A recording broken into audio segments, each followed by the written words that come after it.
and welcome to another edition of 7 Questions With. Of course, I'm Kevin Williams, and I'm joined today by Ray Lucas, a name obviously well known in football circles in New Jersey specifically.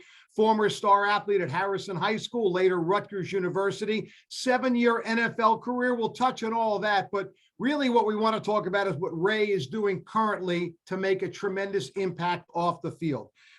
We'll get into the fact that he has dealt with considerable opioid addiction in his football and really his post-football life. He has spoken and written about this on many occasions, and recently did a appearance at Lakewood High School, I believe a Zoom appearance at Lakewood High School, as through the Partnership for a Drug-Free New Jersey and Horizon Blue Cross Blue Shield of New Jersey. It's a collaboration with the New Jersey State Interscholastic Athletic Association.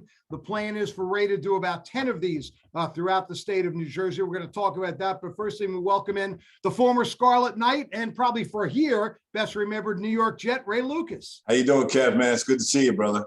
Good to chat with you, Ray. As I said before we began this, we met very quickly several years ago. You spoke at an event in Toms River at what is now the RWJ Barnabas Health Arena. You, along with Todd Frazier and Frankie Edgar. It was the first time I had really heard your story, and it was gripping. It made a tremendous impact. I thought of you as, the guy was a good football player, good career. He does Rutgers football on the radio, and then, I hear the story about you and what you dealt with, and I guess in some ways what you'll deal with for the rest of your life, which we'll talk a little bit about. But I want to just sort of, how did you get involved with the Partnership for a Drug-Free New Jersey, and what is the theme of what you talk to students at Lakewood about, student athletes, and what you'll do for the rest of your appearances? Well, I got involved about a couple of years ago. They had me speak at my alma mater, Rutgers University, with the Attorney General, and they were talking about opioid dependence in colleges and stuff like that. And for me,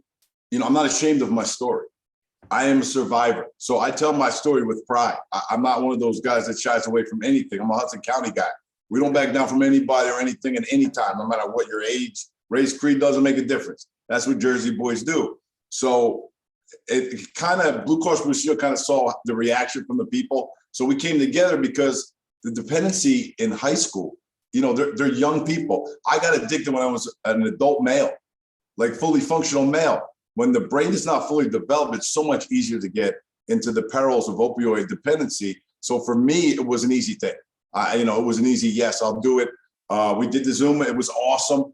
I got to tell you, when you went through what I have been through, and I just had my 5th neck surgery about 3 weeks ago. They put double level disc replacements in. So that's why you got the beard and stuff. That's like I hide the scar so nobody sees it, because I'm a quarterback. I like to be pretty, Kev. You know what I'm saying? So I didn't take any medication. Surgery was for about 2 hours. I mean, the worst surgery I ever had was the 4-inch steel plate with the 12 screws in it, and didn't take a painkiller with that either. There's other ways and other things that are out there that can get the kids off. And it's more for them, their education, but the parents' education too. If you're getting medication for more than 2 weeks, you got a problem, period, end of story. These young athletes you're talking to, student athletes, they're so impressionable. Yes. And you've mentioned that more than once.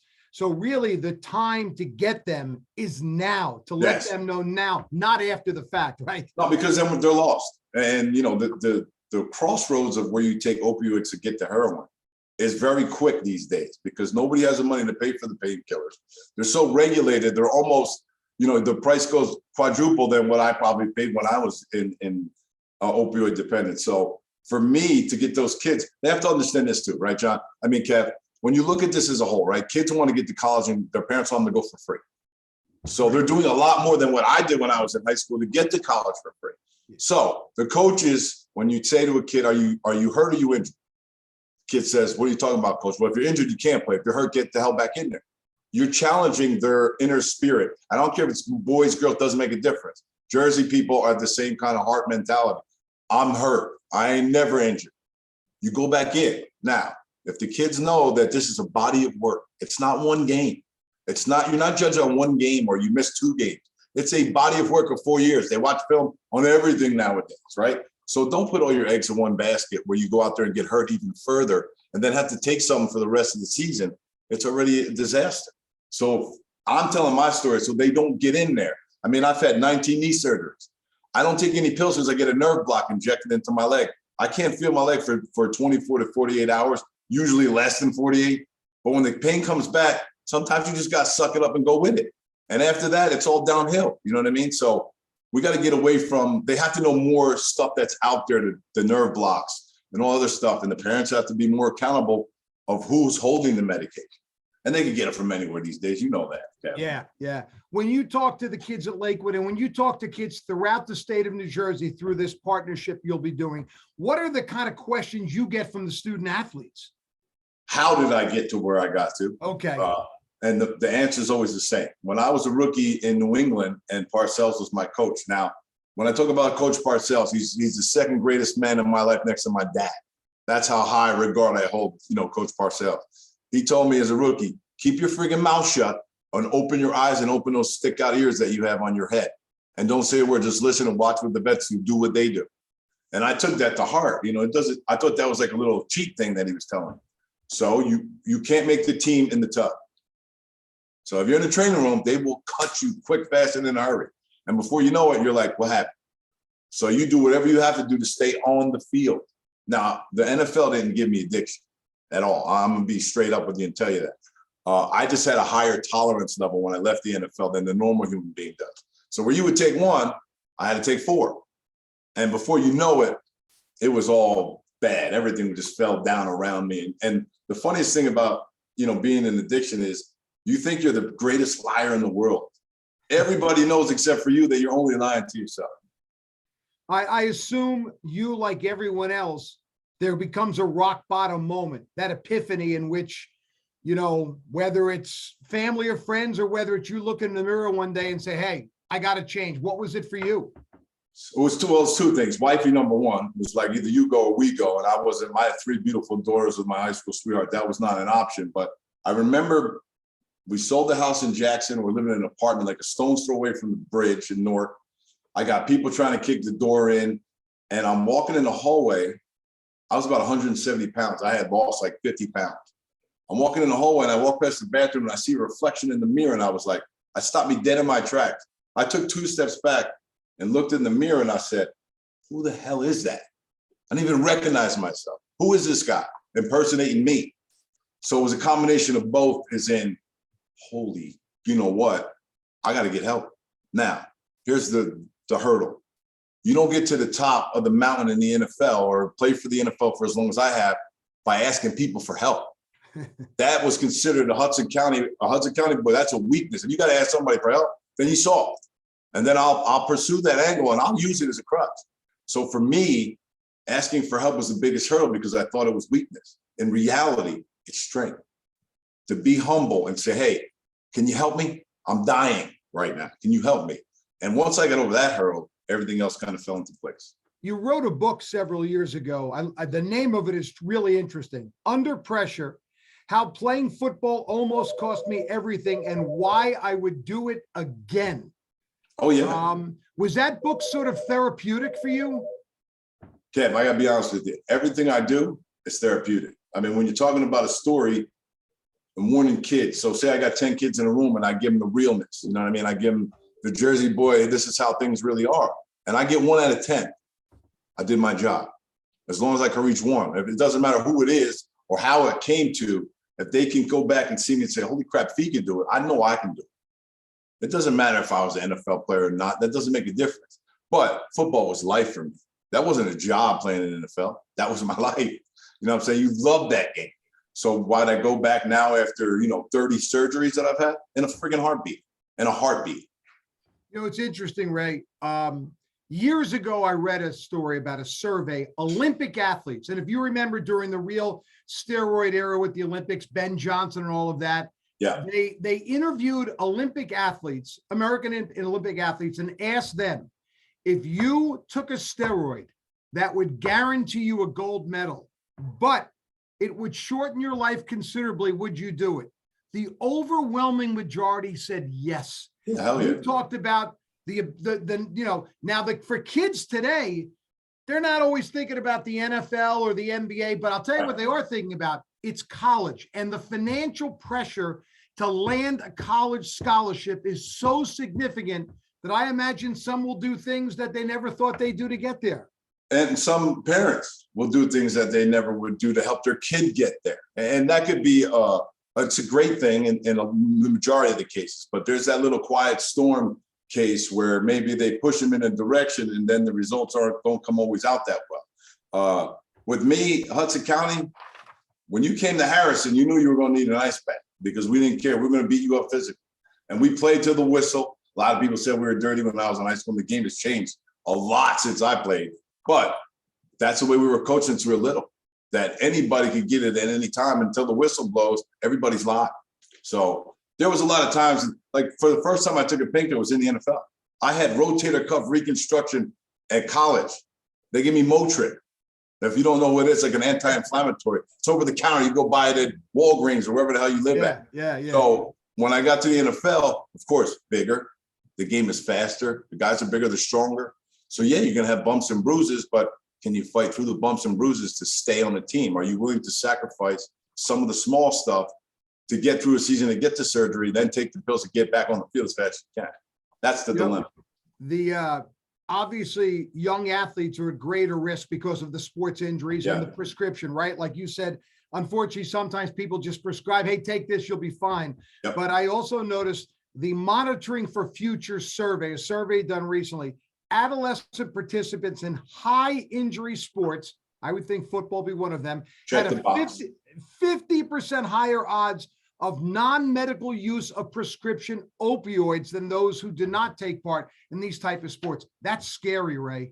I have 3 daughters and they're all athletes. But I never had a son. And the biggest question everybody always asks me, would you put your son in football now after everything you've been through? And I'll answer this question again in a friggin' heartbeat. There will be no delays. What you get from sports, camaraderie, the goal, there's no I in team. I know that's kind of rhetoric nowadays, but that's what my foundation was built on. Like, you're part of a group and you have to sacrifice for the unit, not yourself, for your unit. Now, I carried what I learned in football into my after football life. When I was executive working for Platinum Maintenance in New York City, you're a shark or you're a fish in New York City. I don't care what profession you're in. You can be in the cleaning business. Either you're a shark or you're a fish. You're going to be doing all the things, you're going to manage a cleaning group. So when I came to be the executive director in Harrison, it still benefits me because I'm battle tested. I've been in games where the decision making was like you had 3 seconds to make a decision and you could win or lose a game for your squad. I love that kind of pressure. You know what I mean? So me coming back home and working in my hometown and then getting the opportunity to talk to kids and get them before they get into trouble is an opportunity that was too good to pass up. I mean, Blue Cross Blue Shield and the NJ, ISIA, all them. I mean, it's just what they're trying to do is the first I've ever seen. And I've been speaking a long time. You know what I mean? So for me, it was a no-brainer. They're just trying to reach kids at a level where someone like me, not like, you hear from all these people, Kev, like I'm saying, like you hear from your teacher and you're hearing from an NFL quarterback that I wasn't addicted to opioids. Opioids don't care, color, creed, race, religion, class, it doesn't make a difference. It's coming to get you. So be careful. All right, so where you're talking to me today, you are the executive director of the Harrison Housing Authority at your hometown. Yes. By the way, I believe your dad held that position for a long 26 time. 26 years. TL had it. Yeah. Wow. Yep. Talk about a chip off the old block. But you also spent about 15 falls as the color analyst for the Rutgers Football Network. Yep. But you didn't do that last year because you decided to do something else in the fall. Yes. And basically you came to the rescue of your alma mater and took on the huge challenge of being a head football coach at Harrison High School and not having a lot of numbers to deal with. Well, when we started, what happened was I go to the handicap Camp Fatima every year with my daughters for the whole week. We go up to this camp.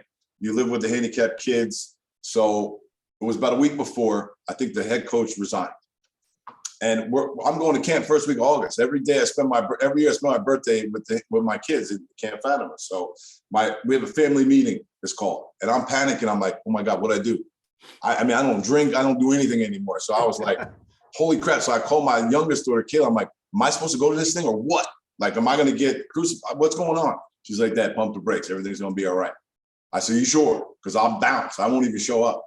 So my wife and kids sit me down. They said, we have to talk to you about something. And my heart's like this, pump it.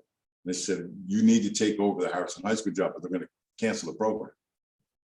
I said, I just signed my contract with Rutgers like a month before that to do the season again.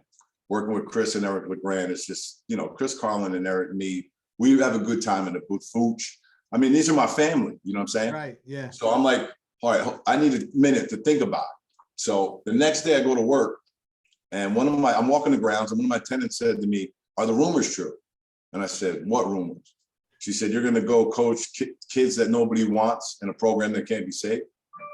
And I never curse at my tenants. And I'm a Jersey boy, Hudson County. My first language is profanity. My second language is English. I said, what did you say? I said, I was the kid that nobody wanted. And I left, came back in, got my keys, went right to the super's office and signed the friggin' paperwork and kind of pushed the papers. And yeah, that was it. That's when I made the decision. Like, there's no way. We had 12 kids to start. And then we had 36 at the end. So, I mean, we went 1-7. We weren't very good. But the kids have heart. I got more out of it than I think they did, to be honest with you. Tell me what that one win felt like and where that ranked among yours, because I got to believe it was special.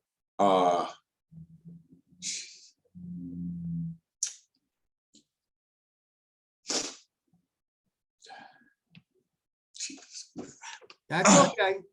It's okay. You said to me earlier, you're not afraid to show your emotion. It was